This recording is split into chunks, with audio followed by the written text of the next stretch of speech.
안녕하세요. 혼인신고는 작년에 하고 결혼한 지 5개월 만에 별거 아닌 일로 싸우고 이혼하자고 하길래 알았다고 했습니다. 모바일이라서 옷 하나 맞춤법 틀려도 양해 부탁드립니다. 같은 업종에서 일하다 만났는데 이 사람 만나서 중간 퇴직하게 되었습니다. 결혼하면 밥벌이 싫다 본인이 잘 벌어올 테니 퇴근하면 오손도손 밥 챙겨 먹으면서 내조하고 살았으면 좋겠다고 하였습니다. 저도 일에 지칠 때라 신랑 믿고 그만뒀습니다. 제가 취직한다고 하면 화내면서 못하게 하더라고요. 얼마 전에 연말 정산 퇴사해서 못해서 종합소득세 신고할 때 했습니다. 19년도 정산해보니 저는 1억 4천 신고 신랑은 7천 신고 저는 환급 350 받고 신랑은 40만원가량 받았습니다. 결혼할 때도 모아놓은 돈이 없었고요. 그래서 제 3천 주면서 본인이 다 준비한다 하길래 그거라도 했습니다. 이거 주기 한 달 전에 돈 없는 것 같아서 800 주고 남자가 통장에 돈이 있어야 한다는 생각으로 그리고 내가 생활비 없으면 달라고 하면 되지 내 돈이 내 돈 이렇게 생각했습니다. 연애 때도 벌이가 안 되길래 100에서 150 이렇게 줬었습니다. 남자아기 살려주는 게 뭔지 근데 결혼자금 돈 중에 일부는 저 모르게 시어머니 빌려주고 생활비로 다 썼네요. 축의금도 거의 다제 쪽에서 오셔서 그걸로 결혼식 날 다 계산했습니다. 연애부터 결혼까지 1년 되었습니다. 너무 성급하게 했네요. 주변에서 말릴 때 얘기를 들었어야 했는데 결혼하는데 시댁에서는 반지 하나 해주고 우리 집은 1,000만원 주셨습니다. 준비하는데 보태라고 그리고 신랑이 부모님 모시고 산다 해서 집도 해주셨고요. 신행 가는데 다들 신행 가면 시부모 가방 사온다는데 가방 사달라고 하시네요. 여행 경비단 돈 10,000원도 안 주시고 시댁 쪽에서 축에 들어온 거 본인들 형편 어렵다고 쓰셨으면서 그래도 싼 거 면세점에서 사드렸습니다. 휴훈수는 제가 신랑 만나기 2달 전에 아파트 입주하면서 새로 사서 그게 지금 사는 집 가전제품으로 다 들어와 있고요. 우리 엄마가 집 해준다니 대출 안 받아도 되는데 그 대출 받아서 시댁집 해주자고 하더라고요. 나원 참 기가 막혀서 절대 안 된다고 남 빚이 없기를 바란다고 했더니 넘어갔습니다. 아이고 4월에 장사하시는데 전세 올려달라고 며느리한테 돈 5천만 해달라고 하시네요. 제가 술김에 기분 좋을 때 우리 빨리 돈 모아서 전원주택 사자고 지금까지 돈 모아오고 있었다고 신랑에게 말을 해버렸습니다. 그래서 신랑이 제 비상금을 알아버렸습니다. 신랑은 부모님 안쓰럽다고 며칠을 우울해하면서 인상을 쓰길래 제가 생각하다가 시부모님께 3천만 원을 빌려드리고 이자를 받고 있습니다. 그래서 이제는 제 비상금이 다 털렸네요. 처음에 썼듯이 여자는 내조 남자는 바깥을 일해야 한다고 신랑이 말했고 저는 집에서 살림하면서 돈 버는데 제가 카드값 차 할부 비용을 내도 돈이 남아서 생활비를 한 번도 받은 적이 없습니다. 남편이 그만큼 더 못 버니까요. 12월에는 엄청 먹어 사고 싶다고 맨날 블로그 링크 보내고 매일 징징거리길래 2,500만원 주고 사줬습니다. 자세히 쓰면 주변 분들 아실까봐 안 쓰겠습니다. 신랑 앞으로 3,500만원 대출받아서 이거 사고 본인 차 처분하는데도 900 들어가더라고요. 차값이 떨어져서 근데 대출 한도가 안 나오네요. 대출이 너무 많다는 은행 직원의 말씀 어쩔 수 없이 제 나머지 적금 털고 엄마가 맡겨놓은 비상금으로 일부 내줘서 사고 싶은 거 사게 했습니다. 본인 차 처분해야 하니 카드깡 하더라고요. 너무 신경이 복잡해서는 닫았더니 그렇게 수수료 떼고 하는데 장모님 돈 맡기신 거 왜 얘기도 안 하냐 비밀이 왜 있냐 이기적이라고 하면서 몰아붙이더라고요. 일일 때 서로 빌리고 사는 거지 하면서 말을 하길래 좋은 거라고 생각하고 엄마 몰래 또 꺼내서 카드깡 한 거 갚아주고 차 처분하는 거 해줬네요.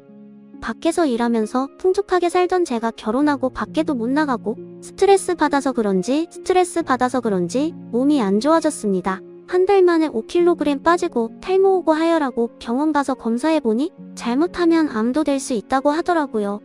지금 엄청나게 안 좋은 건 아니라서 쓰러지거나 하진 않습니다. 그 이후에 신랑 모임 가서 술도 한 잔 한 개 2번 정도네요. 오늘도 일겸해서 모임 가서 소주 한 잔하고 나머지 분들 2차 가시라고 하고 저희는 빠졌는데 신랑이 저보고 아까 잘 못 먹던데 뭐 더 먹자 해서 갔습니다. 새우구이 시켜서 소주 한두 잔 정도 더 먹고 싶더라고요. 시킬까 하고 했더니 너무 아픈 것도 다 거짓말이냐 아프다고 동네방네 얘기하고 관심 받고 싶냐 말하고 잡생각 안 하게 요가랑 악기 배운다 했더니 그걸 왜 하냐고 악기는 편도 1시간 거리인데 쓰잘머리 없는 짓 한다. 그리고 자꾸 스트레스 받아서 몸이 아픈 것 같다고 돌려 말하는데 이 하고 싶은 거 하면서 몸 관리 잘하고 이혼하자고 합니다. 혼자서 편하게 살라고 합니다. 이해되세요? 먼 곳 타지에 와서 외출할 때마다 자기랑 함께하고 집에도 오전에 출근했다 들어오는데 뭐가 외롭고 우울하냐고, 뭐가 불만이냐고. 근데 신랑이 과거에 안 좋은 기억이 있어서 집착을 합니다. 바깥을 못하게 하는 것도 제가 일하다 바람날까봐 제가 끼가 있어서 안 된답니다. 바지만 입으라고 하고 치마는 무릎 밑으로 늘 조신하게 행동하라고. 연애 초에는 걱정해주고 집착해주는 것도 좋았는데 살아보니 24시간 중에 18시간이 같이 있으니 친구들하고 대화도 못하고 그러네요. 일 때문에 남자들한테 전화와도 싫어하고 남자인 사람 친구나 친한 지인들 전화 오면 잤냐? 어떻게 사회에서 만난 사람이 친구가 되냐 하면서 온갖 의심을 합니다. 집안도 안 보고 사람 믿음직하다 해서 결혼했더니 아직 사람 볼 줄 아는 눈이 없나 봅니다. 제가 일주일 내내 술 마시고 고주망태 되는 것도 아니고 신랑 앞에서만 술 한잔 반주로 합니다. 신랑은 술을 못 마십니다. 신랑 만나면서 친구 만난 적도 없고 프리랜서로 일만 하고 쇼핑한 적도 없고 결혼 전에 이 사람 만나기 전에는 한 달에 100은 쓴 것 같습니다. 옷도 사고 필요한 거 사고 그래도 돈이 남았죠. 근데 결혼 후에는 산 게 없네요. 지금까지 내가 잘못한 것도 없는데 싸워도 내가 미안하다고 풀어주고 안 풀어주면 왜 안 풀어주냐고 내가 풀어주길 바랬다. 이럽니다. 이젠 지치네요. 오히려 애 없을 때 이혼하는 게 나을 것 같습니다. 혼인신고도 해버렸지만 뭐 스트레스 안 받고 혼자 자유롭게 사는 것도 좋을 것 같네요. 뭐 나중에 너는 시댁에서 도움받을 일 없을 줄 아니? 하는데 시댁은 집도 없고 아무것도 없습니다. 두 분 다 신용도 안 좋고 그래서 전 처음부터 내가 기대 안 하니? 나한테 기대하지 마셔라. 너도 힘들 때 있을 텐데 그렇게 하면 안 된다 하네요. 지금 누구 덕에 외제차 타고 대출금 걱정 없이 집에 살고 남편 취미생활도 다 하게 하고 생활비도 대주는데 시댁에 돈도 빌려주는데 이번 기회로 저를 잡으려고 하는 것도 있겠지만 이혼이 답이겠죠. 사람 하나 보고 이 사람이면 날 행복하게 해주겠다 생각을 했는데 너무 다른가 봅니다. 저한테도 서운한 점이 있겠지만 부부는 맞춰 가야 하는데 뭔 일만 있으면 이혼하자 남편 입에서 나오네요. 세상에 다른 세상에서 살다 만났는데 100% 잘 맞는 부부가 있나요? 맞춰가는 거 아닌가요? 뭐만 하면 안 맞네 이러는데 짜증이 납니다. 제가 더 많이 좋아해서 한 달 만에 헤어질 뻔하는 거 잡고 싸워도 미안하다고 풀어주고 달래가며 살았는데 역시 여자는 남자가 더 많이 사랑해야 오래가나 봅니다. 슬프기도 하고 허전해서 잠도 안 오네요. 부모님이나 가족들한테 어떻게 말을 해야 하나 걱정이기도 하고 복잡하네요. 마음이 저도 너무 화가 나고 속상합니다. 글이 매끄럽지 못한데 이해 부탁드립니다. 감사합니다. 다음 사연입니다. 안녕하세요. 얼마 전에 시어머니에게 당분간 뵙지 않겠다고 말씀드린 며느리입니다. 친정엄마는 그래도 혼자 대신 시어머니 불쌍하다고 잘해주라고 하세요. 엄마는 아빠가 있지만 시어머니는 혼자 사시다 보니 아들들에게 집착하는 거라고 하시는데 저는 더 이상 시어머니가 하는 말과 행동을 받아줄 수가 없습니다. 아들에게 집착하는 것이면 며느리 괴롭히지 말고 아들에게 전화하고 얘기하고 했으면 좋겠어요. 아들에게 오라고 하고 아들에게 병원 데려다 달라고 하고 아들 걱정만 하셨으면 좋겠습니다. 저는 정말 지쳤어요. 당분간 시댁 방문도 안 하고 전화도 안 하고 아무것도 안 하려고 합니다. 너무 힘들어서요. 저희 결혼할 때 저희 엄마에게 시어머니는 집은 당연히 남자가 해오는 것이라고 말씀하셨습니다. 전혀 기대도 하지 않고 있던 저와 저희 부모님에게 있는 척 엄청 하시더니 집은커녕 아무것도 보태주지 않으셨습니다. 나중에 그냥 저희 부모님 말씀에 맞장구 친 것이라더군요. 저희 엄마가 집 해오라는 식으로 유도해서 맞장구 친 것이고 시어머니는 먹고 죽을래도 돈이 없다고 하셨습니다. 저희 엄마가 예단이나 예물은 어떻게 할까 하고 물어봤었는데 제가 보기에는 예단 많이 받으려고 집을 해준다는 거짓말을 하셨던 것으로 보입니다. 저희는 결혼할 때 남편이 모은 돈 4천과 제가 모은 돈 6천으로 대출 끼고 전세 업보조는 혼수까지 해갔는데 어머니는 총금액 200만원 정도 되는 예물 꾸민비 200만원 주셨습니다. 그래놓고는 어머니 한복 100만원 넘는 거 사시고 시동생 옷도 좋은 거 해주시고 시댁에 있는 가전제품도 이것저것 바꾸시더니 나중에 저희에게 너희 결혼시키느라 이만큼 빚졌다고 1000만원 떠넘기셨습니다. 그때 저도 열받아서 예단 안 했는데 그거 가지고 두고두고 지금까지 내 부모 상식 없다고 너도 마찬가지라고 틈만 나면 얘기하셨습니다. 저희 시어머니 무식하고 매너가 없으십니다. 회사에 전화를 하셔서 다른 직원이 전화를 받으면 땡땡이 있어요? 하고 물어보고 지금 회의 중이라거나 자리에 없다고 하면 그냥 뚝 끊어버리는 분입니다. 이젠 직원들도 이렇게 전화하시는 분 저희 시어머니라는 것을 알아서 저에게 시어머니 전화 왔었다고 전해줍니다. 휴대폰으로도 전화가 하루에 몇 통씩 옵니다. 못 받으면 10번 넘게 받을 때까지 전화하시고 제가 나중에 전화해서 못 받았다고 죄송하다고 하면 막 소리 지르는 분이세요. 소리 지르면서 그깟 일 좀 한다고 시어미 전화를 안 받는다면서요. 워킹맘 분들께 여쭤보고 싶은데 회사에서 힘들게 일하고 8시쯤 집에 오면 뭐 하고 싶으신가요? 그냥 쭉 누워서 쉬고 싶지 않으신가요? 좀 쉬다가 일어나서 청소 좀 하고 빨래 좀 하고 집안일 좀 하면 어느새 10시 되고 11시에는 자야 다음날 출근해서 안 힘든데 그래서 저는 제 생활이 전혀 없는데 그 짧은 시간 내내 어머니가 있다고 생각해보세요. 퇴근해서 자기 전까지 그 짧은 시간 내에 시어머니 전화를 몇 통을 받아야 하니까요. 쉬고 싶다고 해서 회사에서 연차 혹은 조퇴하는 게 말이 쉽지 쉬운 것이 아니잖아요. 회사에 눈치 보이잖아요. 가뜩이나 전 아기가 없는데 회사에서 눈치 안 준다고 해서 눈치가 안 보이겠습니까? 아기 언제 갔냐고 스케줄 조정 얘기까지 나오고 있는 상황입니다. 빅 상황은 눈앞에 다가오는데 연봉 협상도 안 하고 사는데 살 날이 얼마 남지 않았다는 시어머니 생각이 매일 나서 전화드리나요? 저만 이렇게 힘든 건가요? 제가 이기적인 건가요? 다들 저와 비슷한 패턴으로 사시며 시댁 친정을 챙기면서 집안일까지 완벽하게 해내시는데 저만 힘들다고 징징거리고 있는 것인가요? 제가 게으르고 이기적이고 멘탈이 약해서 그런지 모르겠지만 회사가 한가하더라도 시어머니 아프시다고 연차 내고 데려다 드릴 만큼의 회사는 아닙니다. 시어머니의 매너 없는 전화로 직원들 보기도 부끄럽고 정말 힘들었습니다. 시어머니 혼자 사시는 것도 아니에요. 미혼 시동생과 함께 삽니다. 시동생 착실해서 술 마시고 밤늦게 들어가거나 하는 일도 거의 없어요. 퇴근하고 일찍 들어가서 어머님 말벗도 되드리고 함께 영화도 보러 다니고 술도 한 잔 같이 해드리고 착하고 좋은 시동생입니다. 근데 자꾸 저희를 그 안에 끼워 넣으시려고 합니다. 어느 정도냐면 저를 어떻게든 집에 자주 오게 하려고 교회에 나가신 분이십니다. 동네 아줌마들이 시어머니에게 주말마다 교회 다니면 주말마다 아들 며느리가 함께 교회 다니겠다고 올 것이라고 부추겼답니다. 근데 어머님이 게을러서 몇 주 못 나가시고 그만두시더라고요. 아들 둘 키우시다 하나가 장가가서 한 달에 한 번씩 오고 전화도 잘 안 해서 어머님이 많이 외로워진 건가요? 그래서 더 심통이 나셔서 어린애처럼 그러신 걸까요? 저 처음에는 시어머니께 정말 잘했습니다. 일주일에 3번씩 전화드렸고 결혼하고 6개월 동안은 한 달에 3번 이상 시댁에 방문했습니다. 그런데 갈 때마다 주말을 전부 다 시댁에서 보내야 하고 시어머니는 본인 집안일을 저에게 시키고 막말을 하셨습니다. 그래서 시댁 방문을 한 달에 한 번으로 점차 줄였습니다. 말도 안 되는 억지 쓰셔도 내내 하면서 우리 남편 어머니니까 홀로 되시고 얼마나 외로우시겠냐고 잘해드렸습니다. 고기를 사도 꼭 2배로 사서 어머니 가져다 드리고 했는데 저는 참 바보같이도 친정에는 아무것도 못 해드렸네요.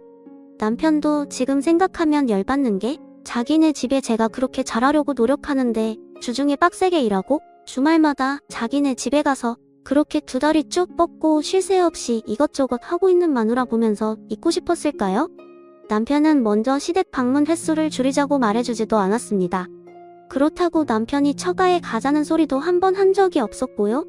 그래서 제가 남편에게 처가에 잘했으면 좋겠다고 하니까 노력하는 모습을 보이기는 하더라고요.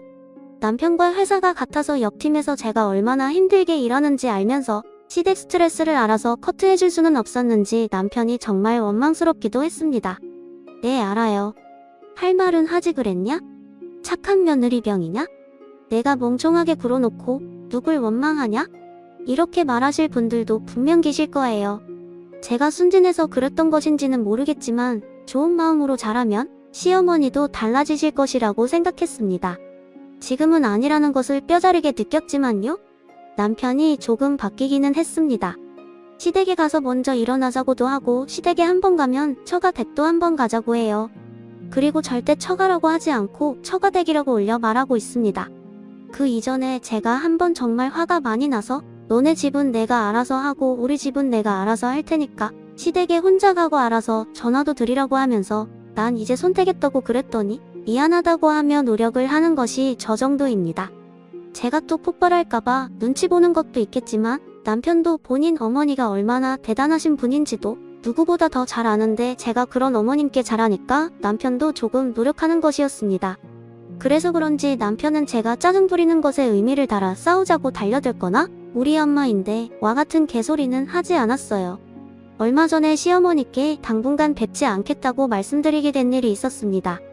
회사에서 일하고 있는데 전화가 와서 받아보니 감기 몸살 걸려서 아프셨는지 기침 섞인 잠긴 목소리로 병원에 데리고 가달라고 하시더라고요. 그날은 제가 너무 바빠서 다음에 제가 꼭 모시고 갈 테니 오늘은 택시 타고 다녀오시라고 말씀드렸어요. 오늘은 잠깐도 시간을 낼 수 없을 정도이니 남편에게 말해놓겠다고 했습니다.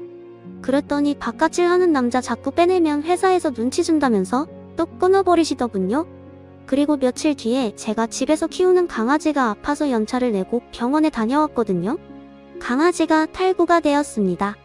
연차 내기 전날 정말 바쁜 날이었습니다.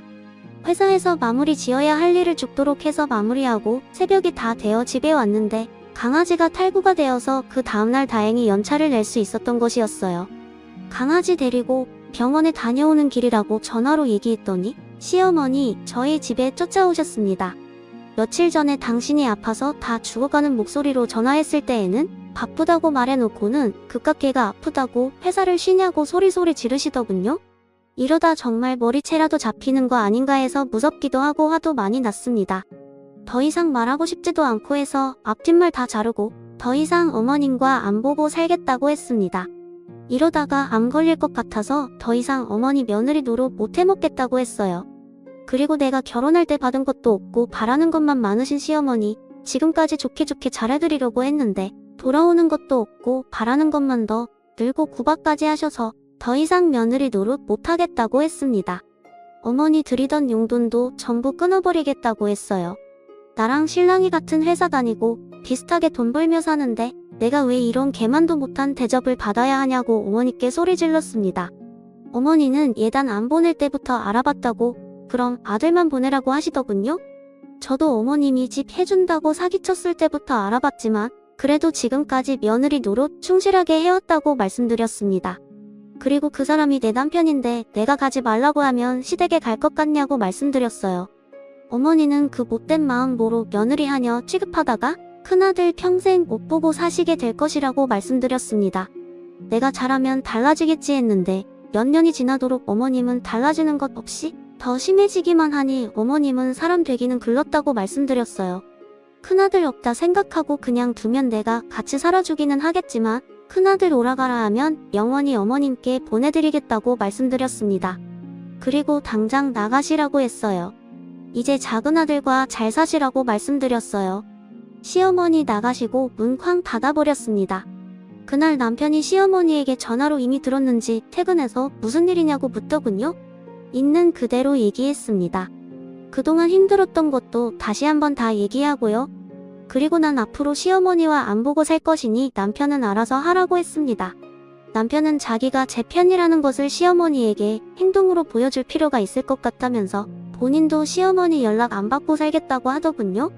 그나마 남편이 시어머니 시집살이 사전에 커트해주지는 못해도 지금까지 웃게 해주고 시어머니는 일주일에 한두 번만 괴롭히시니 살고 있었는데 이제라도 남편이 확실하게 제 마음을 알아주는 것 같아 다행이라는 생각이 들었습니다. 그 이후에도 시어머니에게 몇 번 전화가 왔습니다. 남편이 전화를 안 받는다고 하시길래 말씀드리지 않았냐고 했어요. 내 남편이 내 편이라서 전화를 안 받는 것이라고 했습니다. 그리고 며칠 뒤에 또 아무 일 없었다는 듯이 전화를 하셔서는 이번 주에 김장할 건데 올 거니 하시길래 말씀드리지 않았냐고 했어요. 평생 어머님이랑 얼굴 안 보고 살 거라고 분명히 말씀드렸는데 왜 자꾸 전화를 하시냐고 소리를 질러버렸습니다. 저에게 어머니가 독하다 하시길래 어머님만 하겠냐고 하며 전에도 말씀드렸지만 어머님은 사람 되기는 글렀으니 더 이상 전화하지 말라고 하고 이제 우리 남남이니 더 이상 전화하지 말라 하며 전화 끊어버렸습니다. 그 이후부터는 연락 안 오네요. 제가 어른에게 말을 좀 심하게 한 것도 있지만 제가 잘못했다고 생각하지 않습니다. 언제까지가 될지 모르겠지만 어머님과 이대로 안 보고 살려고 해요. 착하기만 한 시동생이 혼자 어머니 모시기 힘들 것 같아서 어머니에게 드리던 용돈 시동생에게 주기로 했습니다. 어디에도 말하기 힘든 이야기인데 글로나마 적고 나니 좀 더 시원하네요. 그동안 힘들게 살아왔습니다. 너무 욕하지는 말아주세요.